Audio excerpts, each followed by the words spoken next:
YouTube family, I've been MIA because I had my baby. I had him 3.5 months early, and this is my labor and delivery story.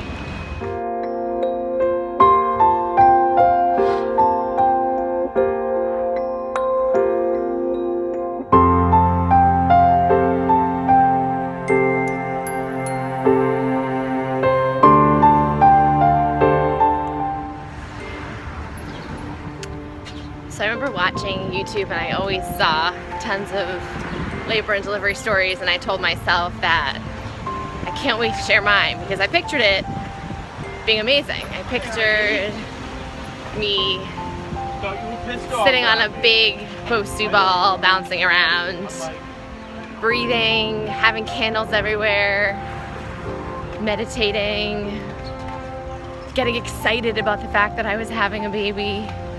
But that was definitely very different than what actually happened. I'm walking as I'm telling you the story because Griffin is sleeping and it's rare, so it's nice.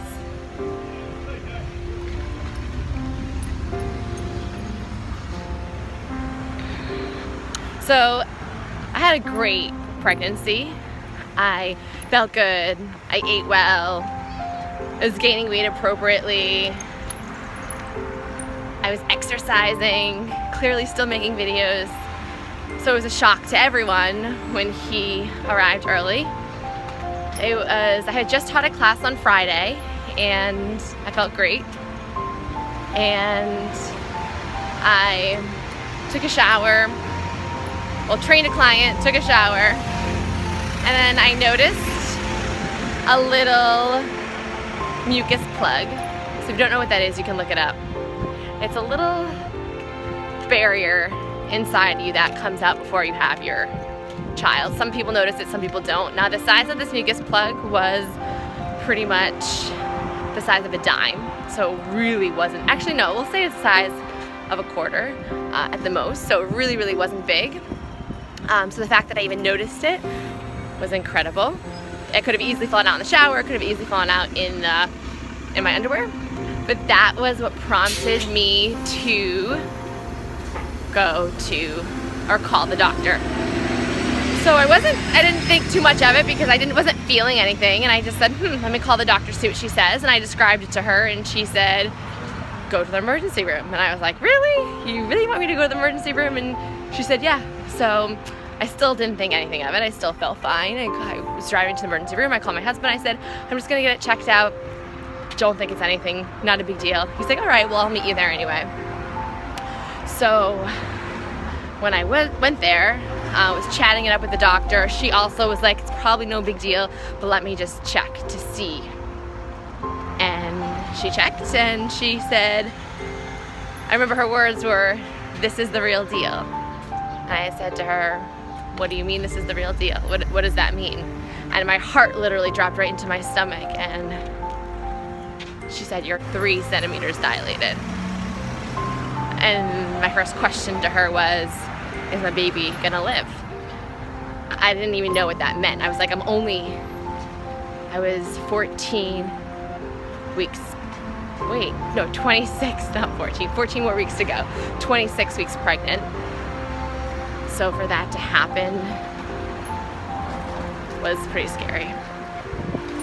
So they admitted me, of course, and I got the news before my husband had arrived from work. So he arrived, and I called him and I said, run, it's not good news. He was there within a minute. He was already in the building, so he came to me and we were both kind of in shock. I didn't cry. I was just kind of like, all right, well, what can we do to keep this baby in me as long as I can? What are my options? It's a little smoky, I'm gonna keep walking. So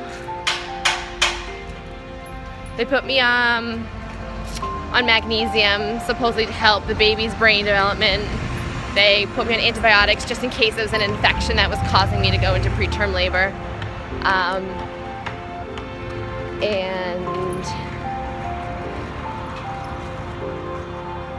they monitored me, and that's really all that they could do. I was on bed rest, so in my mind we all were like, okay, well, you're just gonna be on bed rest for 3.5 months. And I was joking around saying I'd write a book.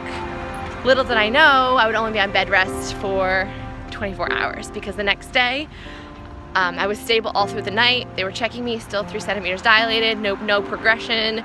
I was contracting, but on and off, and it was almost like I wasn't even feeling the contractions because they were so weak. There was like nothing. They had monitors on me, and that's the only way I knew that I was contracting. So it was the next day, and all of a sudden I felt a stronger contraction, and I said, all right, I was like, I think I just felt my first official contraction. So I was calm, I was breathing, I was relaxed. My brother was actually in the room visiting, so it was my brother, my husband, and I.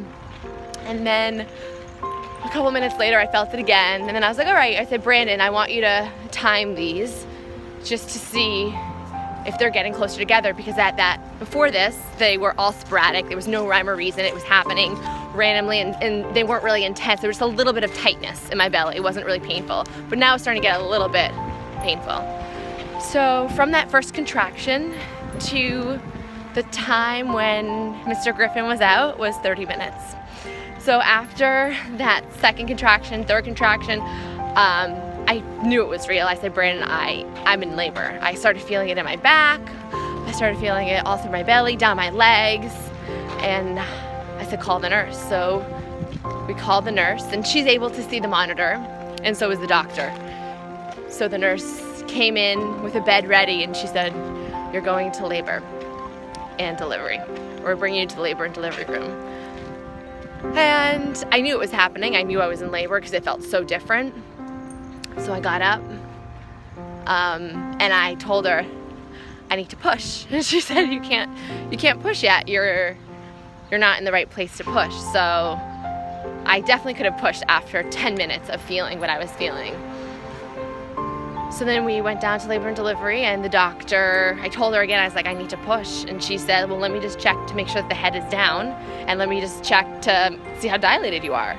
So I was 10 centimeters dilated when she checked, and the head was down, because that would have been another whole thing to go through had I had to have a C-section. But thankfully, his head was down. I was able to have a vaginal birth,